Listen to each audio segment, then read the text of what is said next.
Do you need some time to talk to him? I need just a minute, but I want to let him get his stuff set up.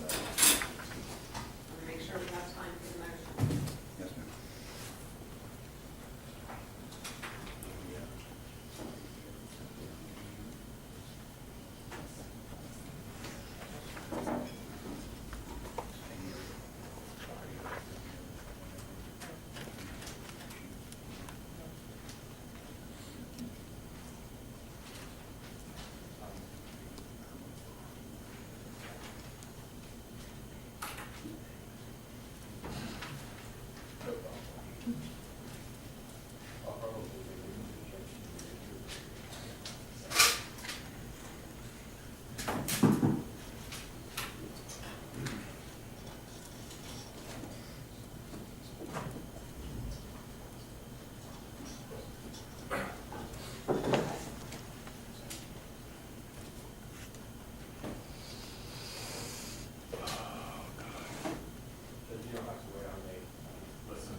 All right, Mr. Willen, if you can go ahead and get started with any motions. Let's find out if there are any motions on behalf of defendant Wayne Greenlaw.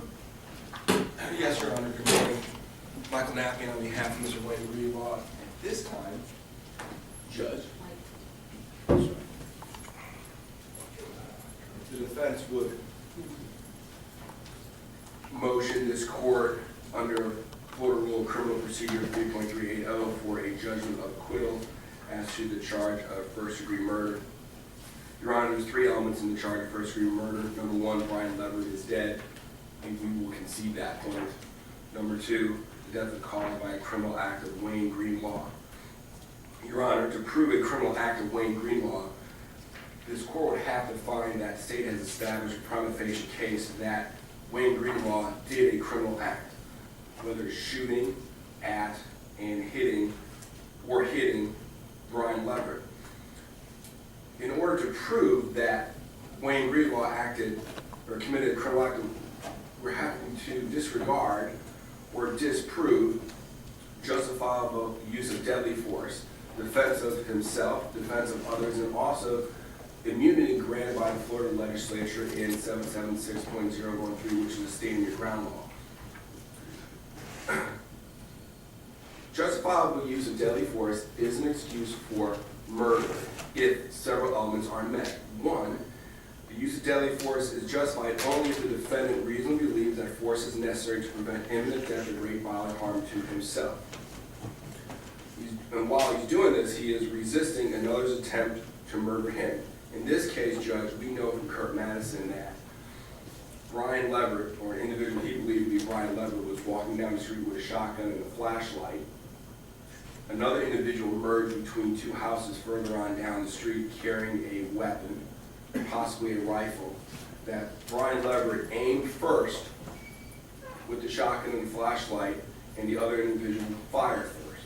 We also know from Daniel Medow that Brian Leverett had a shotgun and a flashlight. Daniel Medow heard Brian Leverett order someone to put that gun down at least twice. Heard another individual, a voice who he believes is Wayne Greenlaw, but he did not see Wayne Greenlaw, say, "I'm not messing around," twice, or at least twice.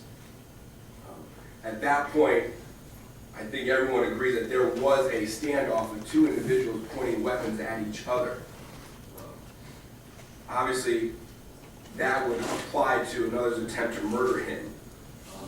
And also in justifiable use of deadly force, it talks about any attempt to commit a forcible felony upon himself. Well, if someone is pointing a firearm at you, the forcible felony obviously is, at a minimum, aggravated assault with a deadly weapon, and even possibly attempted first-degree murder.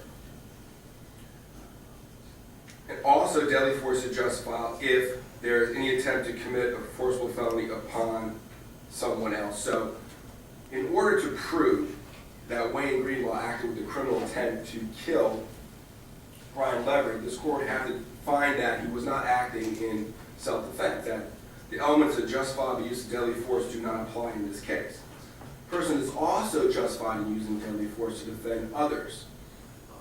against imminent threat of bodily harm or death. The others in this case are his brother, Ray Greenlaw, and also his mother, who is in the house where the confrontations occurred earlier on. And this is a very small neighborhood, and the houses go 9, 11, 13. She is in that house, and there was testimony of bullets flying and possibly entering homes or could be entering homes. So our position is that element number 2 has not been established because we have established elements of justifiable use of deadly force for protection of Wayne Greenlaw on himself and also others, being his brother and his mother. Further, Judge, Florida legislature enacted 776.013, which is known as the Stand Your Ground law. That law offers 100% immunity if the elements are met. That means immunity from prosecution. That is different from self-defense that has to be shown or proved in a court. This is just absolute 100% immunity. And that applies if the defendant, who was not engaged in unlawful activity and was attacked in any place where he had the right to be. You have the right to be in your home, you have the right to be in your front yard, you have the right to be in a roadway in your neighborhood. And he has no duty to retreat and has a right to stand his ground and meet force with force. He is standing in a roadway, a light and a weapon are pointed at him. He has the right at that point to stand his ground and not retreat. And therefore he can meet force, including force with force, including deadly force, if he reasonably believes it was necessary to do so to prevent death or great bodily harm. If those elements are met, and we believe they have been met, then obviously the element number 2 of first-degree murder cannot be met. Further, Judge, the third element of first-degree murder is that there was a premeditated killing of Brian Leverett. Killing with premeditation is defined as the consciously deciding to do so, to kill someone. The decision must be present in the mind at the time of the killing. The law does not fix the exact period of time that must pass between the formation of the premeditation intent to kill and the killing. So there is no fixed period of time that if certain time is established, therefore we have premeditation. What we lack here is what was the time? Where was the time made for this premeditation? What was the location of Mr. Wayne Greenlaw? When exactly did it happen? This, we believe, has not been proved in court. When exactly did Wayne Greenlaw forge this intent to premeditate to kill Brian Leverett? We know that there was a fight at his home. We know that warning shots were fired by 2 individuals. We know that people were there. 2 individuals, Brian Leverett and Justin Riley, refused to leave. We have evidence here that they only left once firearms were actually produced. We know that Brian Leverett went down to his house, went inside, did not call 911, grabbed the gun, grabbed the flashlight, came back all the way down the street. We have a flashlight in the street. We have Wayne Greenlaw walking up the street, and there they meet. Well, we believe they meet, but we believe also that it is circumstantial that they met there because no one actually saw Wayne Greenlaw there outside of Wayne Greenlaw. Now, there's been testimony about Mr. Greenlaw's statement and whether or not no one knows what's going in his mind except him, but we do know this. We do know this, that he believed he returned fire. He believed that he thought he was going to be shot. He believed that he thought he saw a gun, and words were exchanged.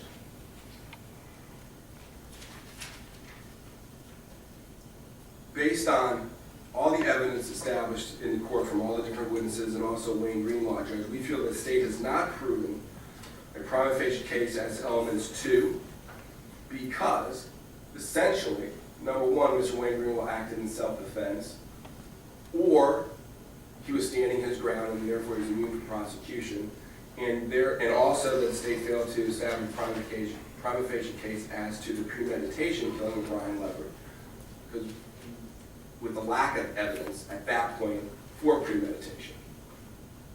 So we feel that the court should grant a judgment of acquittal as to the charge of first-degree murder. Mr. Will, you want to respond to this motion, and then we'll hear from Ray Green.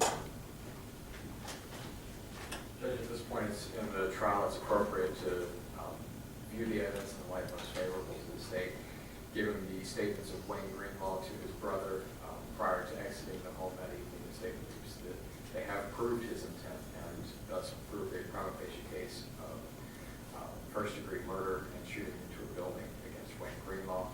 In any event, it's a jury question at this point, and the state would ask that the court allow this to go to the jury. Thank you. Motion's on behalf of Ray Greenlaw. Yes, Your Honor.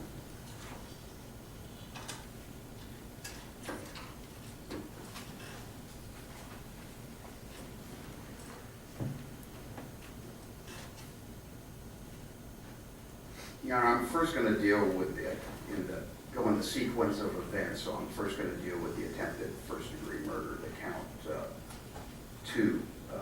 It's our position that looking at the evidence in the light most favorable to the state, as to count 2, the attempted first-degree murder on Justin Riley, that the state has failed to establish a prima facie case of guilt of that particular offense.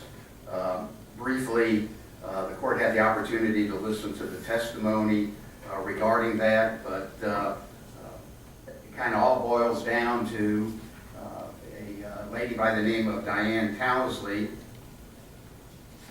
heard an individual who she identified as being Ray Greenlaw, stating on at least 4 occasions to at least 2 people to, "It's not your effing house," and that these people appeared to be mocking him.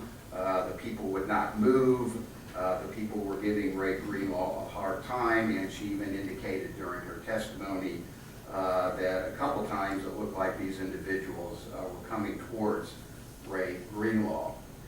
The reason the testimony of Ms. Towsley is so significant is it corroborates the statements that Mr. Ray Greenlaw gave to law enforcement during his questioning in the statement that we had the opportunity to see yesterday. He said that he told people to get off the property numerous times, that they wouldn't get off the property. And his testimony or his statement was that at some point in time, Justin Riley, he was afraid of Justin Riley, he was afraid of Ryan Leverett.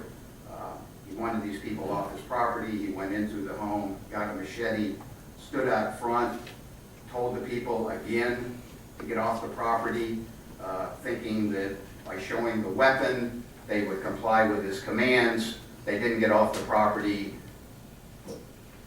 Justin Riley came after him or started to attack him violently, and that he was in fear for his life, that he was in fear that there might be great bodily harm committed upon him by Justin Riley, and in so doing struck Justin Riley just one time with a machete. Obviously, there was a lot of blood, and the injury was very significant to Mr. Riley, but I think it's significant that Mr. Greenlaw hit him one time rather than hitting him multiple times. Mr. Ray Greenlaw indicated during his statement to the police that he was concerned that Mr. Riley and Mr. Leverett might be trying to get into the house. Mr. Greenlaw indicated that he was concerned for the safety of his 75-year-old mother, and he was concerned about that they might be coming in, trying to steal guns, things of that nature. Under the Florida statute 776.013, subparagraph 1, it states a person is presumed to have held a reasonable fear of imminent peril of death or great bodily harm to himself or herself or another when using defensive force that is intended or likely to cause death or great bodily harm to another if A, the person against whom the defensive force was used was in the process of unlawfully and forcefully entering, which we contend that's what happened in this particular case, was in the process of unlawfully and forcefully entering the residence of 9 Aspen, in addition to the fact that Mr. Greenlaw was concerned that a forcible felony, that being aggravated battery, was going to be committed upon him. The reason I say an aggravated battery is because if Mr. Riley had struck and attacked Mr. Greenlaw, he could have caused great bodily harm, permanent disfigurement. But it says the person against whom the defensive force was used was in the process of unlawfully and forcefully entering or had unlawfully and forcefully entered a dwelling, residence, or occupied vehicle.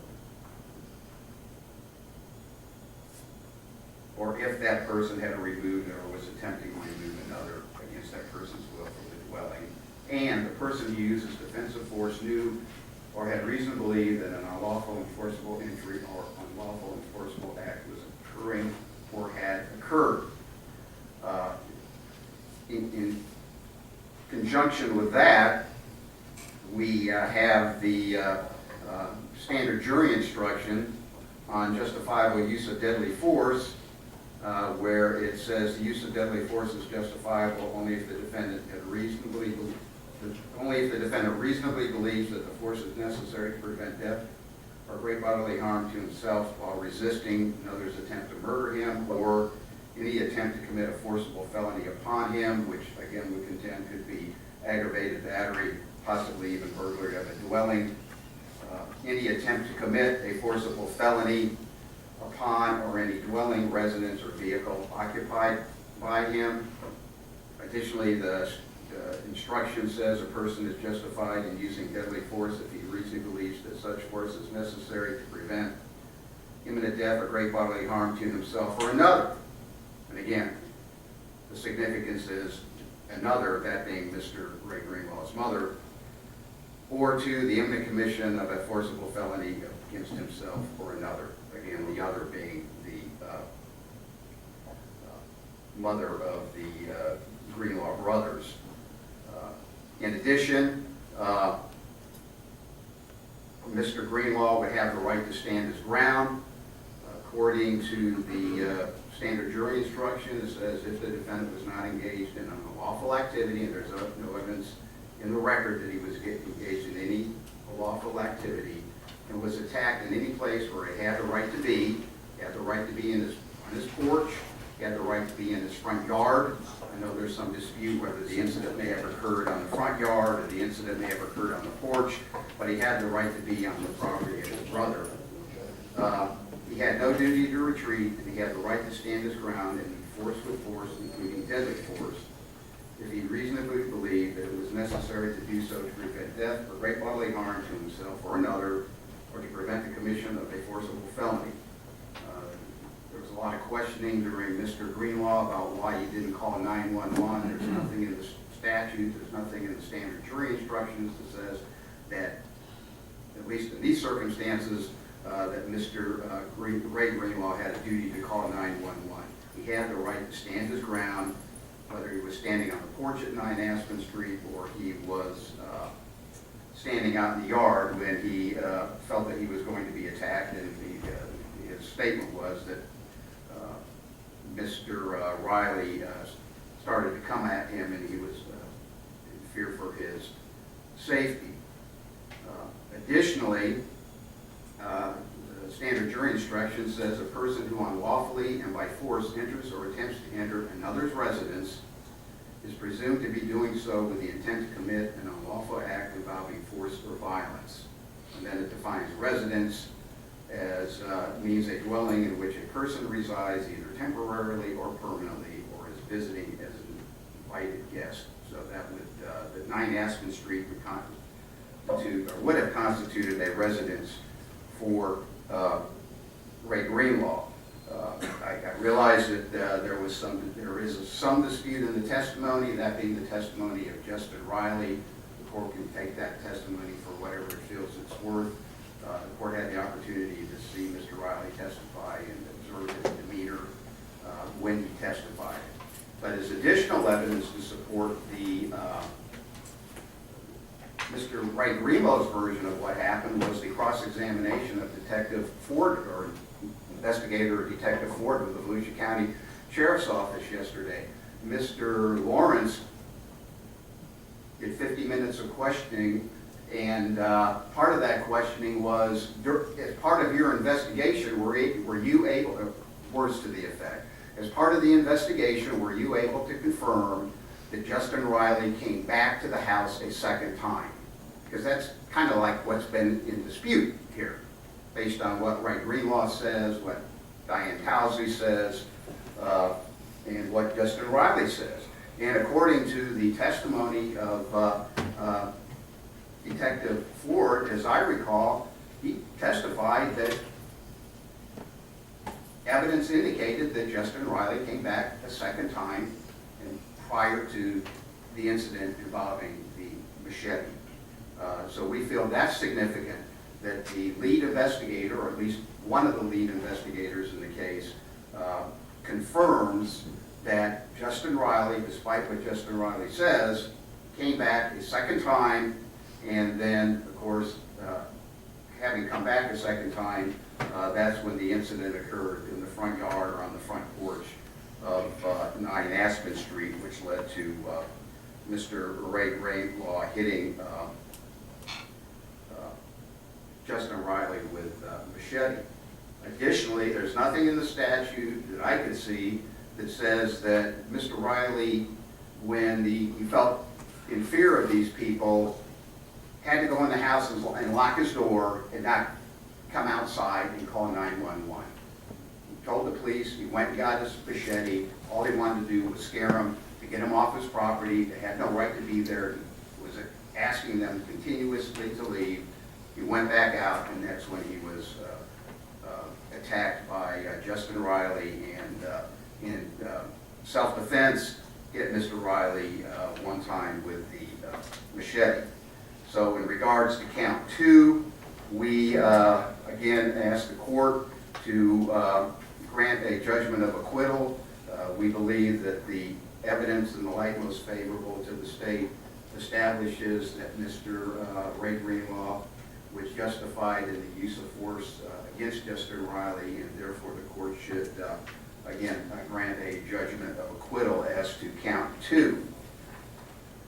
As to count 1 of the indictment charging Mr. Ray Greenlaw with first-degree murder, I know Mr. Nappy mentioned this in regards to the element or elements that have to be established in order for the state to sustain a conviction for first-degree murder. And those elements are to prove the crime of first-degree premeditated murder. I know the case law says that you can allege premeditated murder and argue felony murder. I don't think there's any indication that the state is going to attempt to argue that this was a felony murder. This appears to be a pure allegation of a premeditated murder. But to prove the crime of first-degree premeditated murder, the state must prove the following 3 elements beyond a reasonable doubt. Brian Leverett is dead. That's not in dispute. The death was caused by the criminal act of Ray Greenlaw. 3, there was a premeditated killing of Brian Leverett. I understand the principal instruction, but it's our position that based on the evidence that was presented in this case, that being the testimony of Nicole Robinson, most of her testimony related to what was going on in the front yard, and the 911 call going on in the front yard at 9 Aspen Street. But it was significant in the fact that she said that she thought she saw a flashlight coming down the street towards 9 Aspen Street. And the reason that's significant is because you heard the testimony of Daniel Meadow, who at the time was staying at 13 Aspen Street. And his testimony was that Mr. Leverett had a shotgun, and that Mr. Leverett made not only did he have a shotgun, but he had a flashlight. And that he had the flashlight on, and he was holding it up, sweeping the area, looking for someone, that he was very upset. Mr. Leverett was very upset. And as my notes indicate, and as I recall, Mr. Meadow said that Mr. Leverett said, "I will shoot that motherfucker." And he said he was certain about that. And as I recall the testimony of Mr. Meadow, he indicated there was no doubt in his mind that Mr. Leverett was looking for the brothers, being the Greenlaw brothers. Mr. Meadow also indicated that at some point in time the flashlight fixated to a point. Mr. Leverett ordered the person to put the effing gun down. There was an exchange of words, and although he indicated he doesn't know who shot first, I realize his testimony was conflicting over and over again, but he did testify that what he told the police the night of the incident was 100% the truth, and that's what he told the police that night. And that he, although he didn't know who shot first, he did see Brian Leverett shoot a shotgun. In addition to that, we have the testimony of Kirk Madison, who indicated that he did see a person who would have been identified as Brian Leverett go into the house, come out with a shotgun or a rifle, and walk past him towards 13 Aspen Street. Mr. Madison said he indicated he saw Mr. Leverett point a gun between two houses. That actually Mr. Leverett was the one who pointed first, and Mr. Madison indicated he saw a second person and that they were pointing guns at each other, and then he heard shots. Based on the testimony of those witnesses, Mr. Meadow, Nicole Robinson to corroborate the flashlight, Mr. Madison. In addition to that, the testimony of Mary Ann Fitzgerald, who also saw Mr. Leverett go get a shot, go into the house and come out with a long object with a flashlight on. That establishes that Mr. Leverett was coming down the street to either commit an attempted murder or an aggravated assault on one or both of the brothers. Again, during the cross-examination of Detective Ford, he seemed to indicate that that's what the evidence seemed to indicate, based on interviews with other witnesses. I think he said the only person he interviewed was David Royal, but it all came out that based on what he heard about other interviews, that those facts that were testified to by Daniel Meadow and Mary Ann Fitzgerald and Mr. Madison were in fact corroborated. Additionally, the defendant Ray Greenlaw, in making his statement, indicated that he was afraid. He was afraid that Mr. Riley, he didn't know how badly injured Mr. Riley was, but he was afraid that Mr. Riley and or Mr. Leverett would come back. I think the comment was they would come back with baseball bats or other weapons, and he was in fear.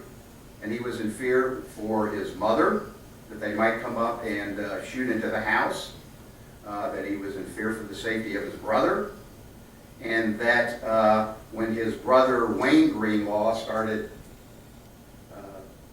heading down the street, he followed because he was going to help defend his brother if that was necessary. He indicated then that at some point in time when his brother fired the weapon, he fired the weapon also because, one, he was in fear for his safety, and he was in fear for the safety of his brother. We believe, having discussed the jury instruction in regards to justifiable use of deadly force, again, there's nothing in the instruction that said that they had to call 911. There's nothing in the instruction that says they have to lock the door and call 911. There's no evidence in the record that Mr. Greenlaw was committing an unlawful act at the time of the incident involving Brian Leverett, or he was engaged in unlawful activity, that he had the right to stand his ground and meet force with force. in the defense of himself or another. It's our position. It establishes that, one, he was defending himself, but more probably he was attempting to defend his brother Wayne Greenlaw. So we would ask the court to enter a judgment of acquittal as to count one of the indictments based on the fact that premeditation has not been established and that it is not established that there was that the death of Mr. Leverett was the result of a criminal act. As to count 3 of the indictment, we would ask the court to grant a judgment of acquittal on count 3. That's the count of shooting into a building. I don't have the instruction in front of me, but the charging document says that the charge shooting into a document and that Ray Curtis Greenlaw on or about October 29, 2011 in the county of Volusia, state of Florida, did wantonly or maliciously shoot at, within, or into a public or private building located in Volusia County, Florida.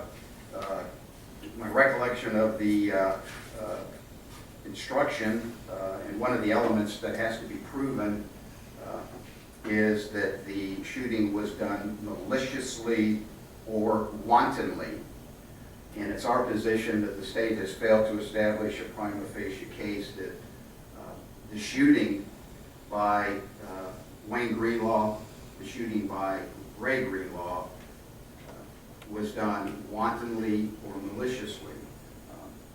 And part of the argument is, in relation to that particular count, is if somebody is standing in front of a building or a house and and they're doing something which allows someone to use deadly force to defend themselves, and say they shoot them and the bullets just happen to go into a building, it's our position that that does not establish that the shooting into the building was done wantonly or maliciously.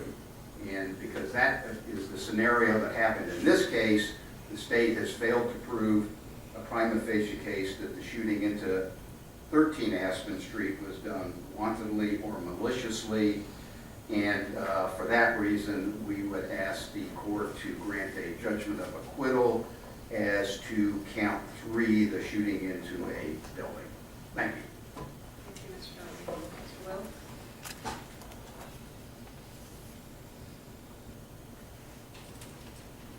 Judge, based upon the interviews yesterday, we learned that Ray Greenlaw was safely inside his house. The law doesn't permit him to unlock the door and come outside in the stance of aggression against people who are merely in his yard.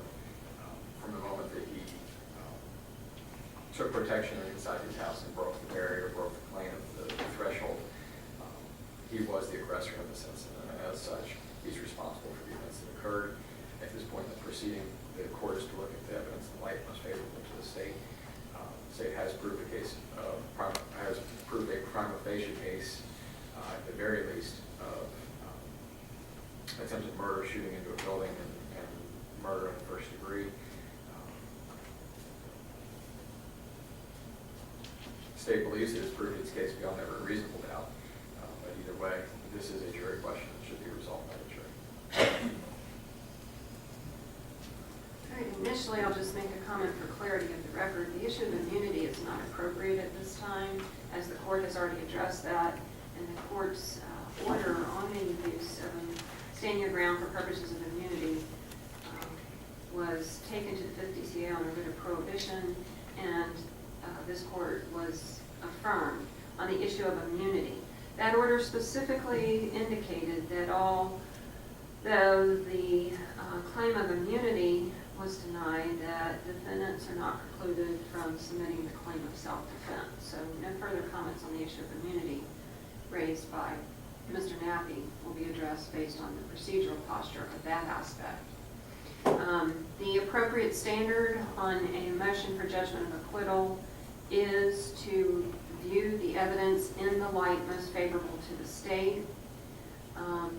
There is certainly dispute among the evidence and the witnesses' testimony in this case, It's not a clear-cut decision one way or the other, and in that type of situation, if you basically have two competing stories, I have to look at the evidence in a light more favorable to the state at this point in the proceedings.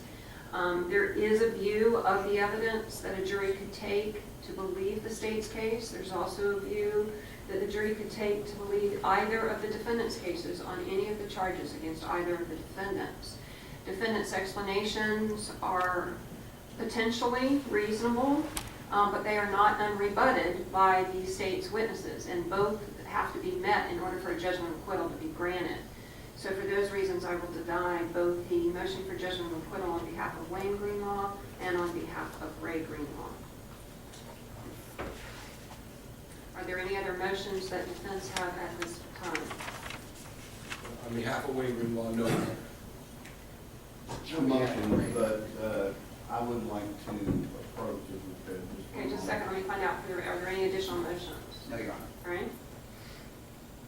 All right, you may approach.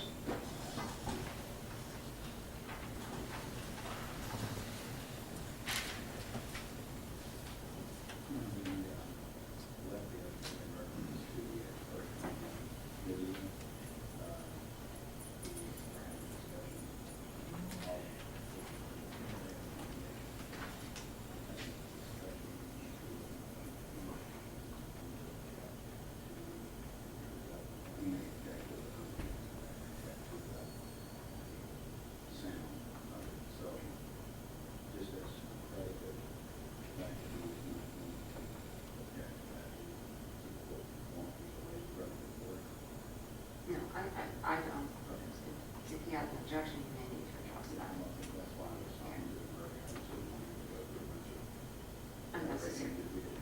No, I don't have an issue.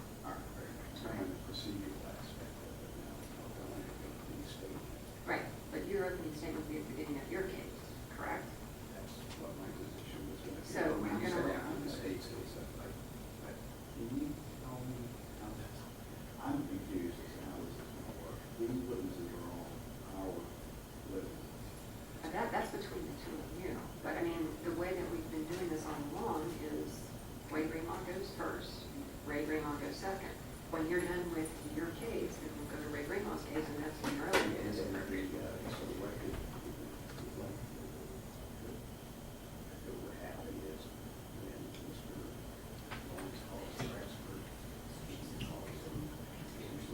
A joint defense witness.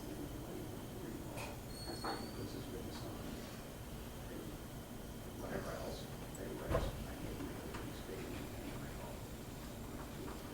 Right. That's right. Which would also be joint witnesses also. I just wanted, I have never done this before, so before we I'm not sure in here. venture down into this, I just wanted to make sure what we were. Right, for clarity, just if you reps, the witness. So, those are also, the process, despite the fact that you've Right, addressed it. I just want procedural, make sure I didn't mess things up. And just for clarity, we should announce each witness is a joint defense witness. Not always. No. I raised with another issue.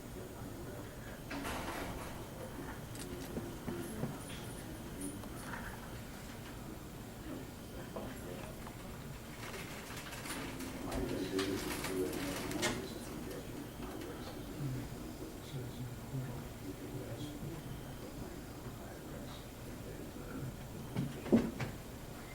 I think practically and logically that makes sense, but I think procedurally, for appellate reasons, we need to ask the jury to step out and review the argument on behalf of Wayne Greenlaw when he rests his case, just to make the record completely clear and covered.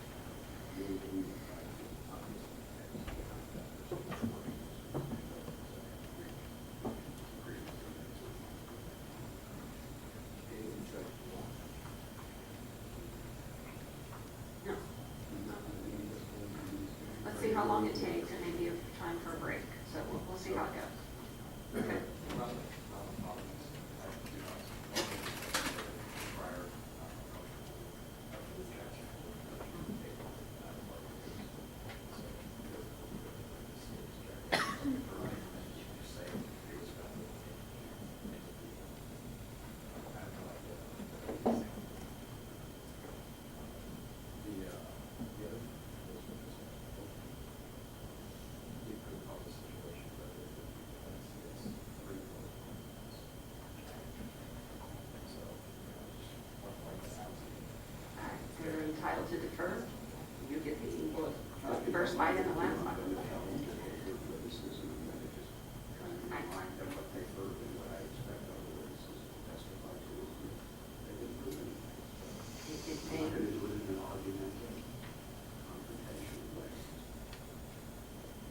understand your point, but I don't think there's any way around it.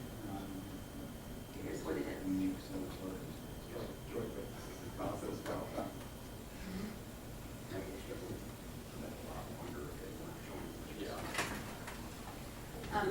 I want to bring in juror 2 and address that issue that we talked about Yes, ma'am. yesterday.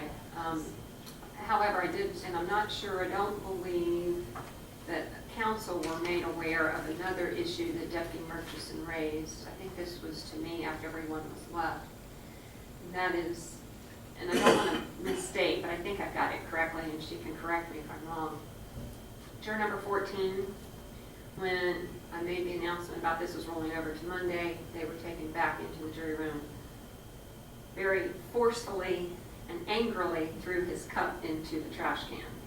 So that was the only display of any concern or issue that she saw. I just wanted to make council aware. If there's anything we need to address with that at any further point, that's fine. I just wanted to let you know juror 14 was very irritated, upset by that announcement. So, I think we probably should address it because if he is going to be unhappy about being here and that causes him not to be able to concentrate on what's going on in his courtroom, he has 3 alternates, and I'd rather have somebody here that is going to be paying attention and not mad at somebody. Mr. Will? I'll defer to the board. I didn't see it. I don't know the extent of it, but she's usually a pretty good reader. It's juror number 14, not the one on the end, the one right next to him.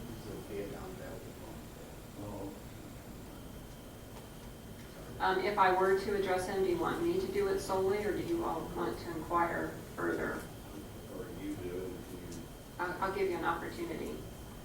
All right, so we need to see juror number 2 first. Is there any reason to ask the entire panel if they have any problem? I gave them that opportunity yesterday, and no one, he didn't even say anything to her, but his actions seemed to indicate, she said nobody else seemed to have any issues, and nobody else said anything. So I think until they raise it, there's nothing that we should do. Otherwise, the law starts. Can I ask about that, Mr. Matthews? I just want to make sure I was. Yes, yes, you may. Y'all can have a seat.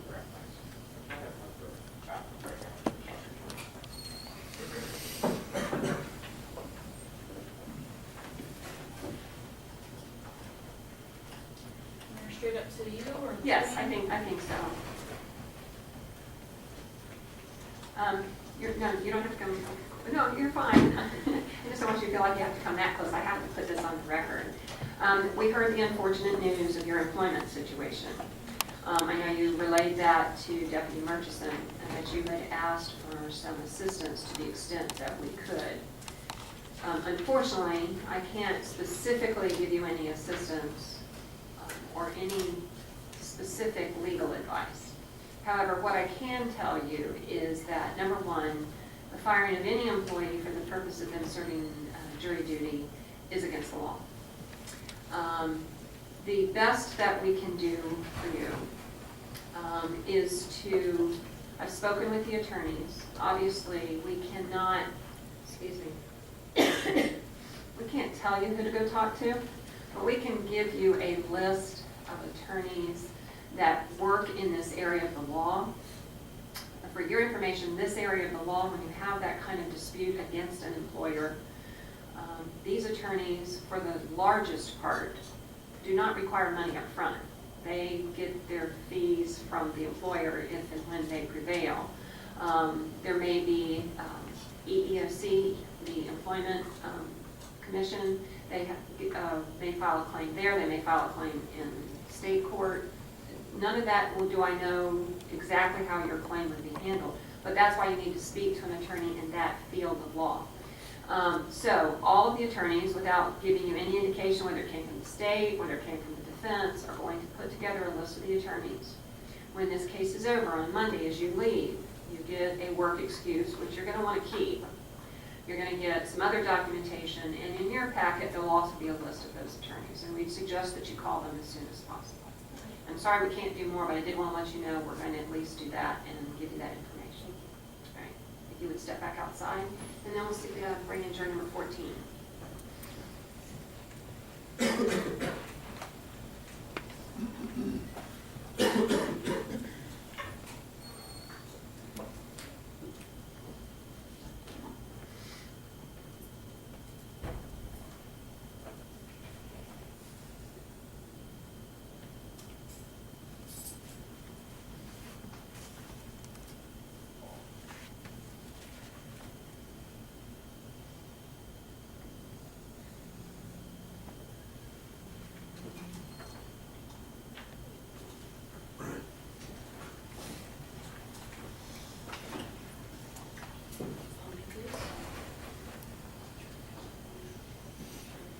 sir. Morning. We wanted to bring you in and talk to you this morning before we started the proceedings. I had to make the announcement yesterday that we were rolling over to Monday. As you walked into the jury room, I wasn't there, but Deputy Murchison, who's my eyes and ears away from the courtroom, indicated she seemed to think you might be a little upset about that. And we just need to inquire, make sure, number one, that is the case, is not the case, and talk to you a little bit about that. Probably none of us want to be here into next week, but it's necessary. So I understand the frustration. I'm not mad, I'm not upset that you did it. But I need to find out this morning, maybe after thinking about it, having a good night's sleep, what's your thoughts about having to roll over into Monday? Well, I don't like it natural, but I don't really recall indicating anything that I was upset about, Okay. honestly. Okay, and it could have been she saw something and you didn't mean anything by it, but I just wanted to make sure. Obviously, as we said before, we need a jury who's not thinking about something else other than the facts and the evidence. And if there was something that was going to be bothering you, either angry at us for rolling over, any other hardship on Monday, anything like that that would distract you from paying attention on the last day of the trial, we just needed to know that and determine whether or not it was appropriate to keep you on the jury. So I just want to make sure this is your time, clear the air and let us know if there's anything you're thinking that we need to know about. No, my mind is blank right at the moment, so. So in other words, you're not like, I hate the judge, I hate the state attorney, I hate the defense attorneys, but if you hate all of us, that's fine, we're all on equal ground. If you're mad at one person or the other, and that's going to tend to make you vote one way or the other, then that would be a potential problem. So do you think you're in that position? No, I do not. Okay. And again, we apologize to you as well as all your fellow juror members that were going over into Monday. We've done what we could. We started a little earlier every morning. We went a little later most days, but we couldn't get it in. So I understand your frustration. I've got no problem with that. As long as you can tell me it's not going to affect your deliberations or your attention today and Monday, then there's nothing else we need to discuss. It's not going to affect my attention. Okay. or Thank you. delivery. Thank you. I'm sorry to single you out, but we just needed to make sure. All right, thank you, sir. If you'll go ahead and bring all the jury in, take them back in the jury room, and just leave them there for a second. I think some of the attorneys have asked for a few second break. Yes, ma'am.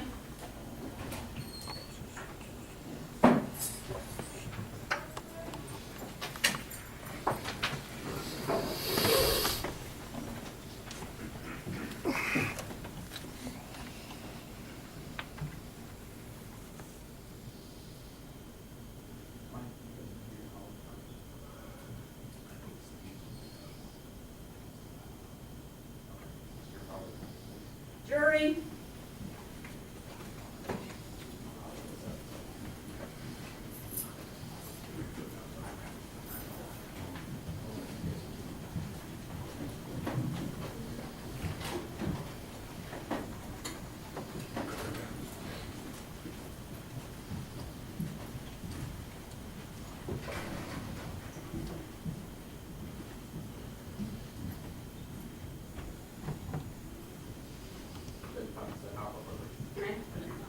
And I'm going to bring up too, if it's all right.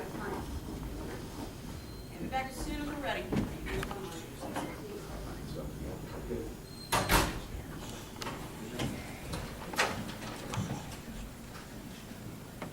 Everybody can be seated.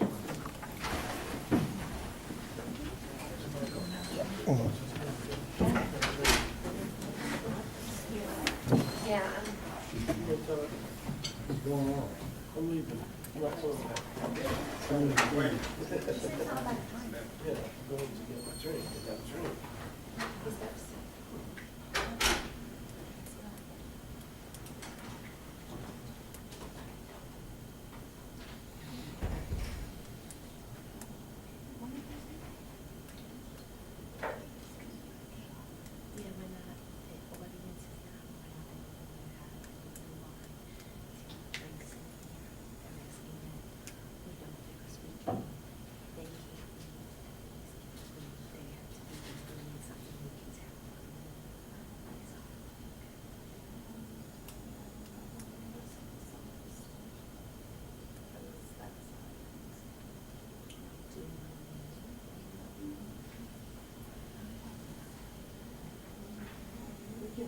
we can.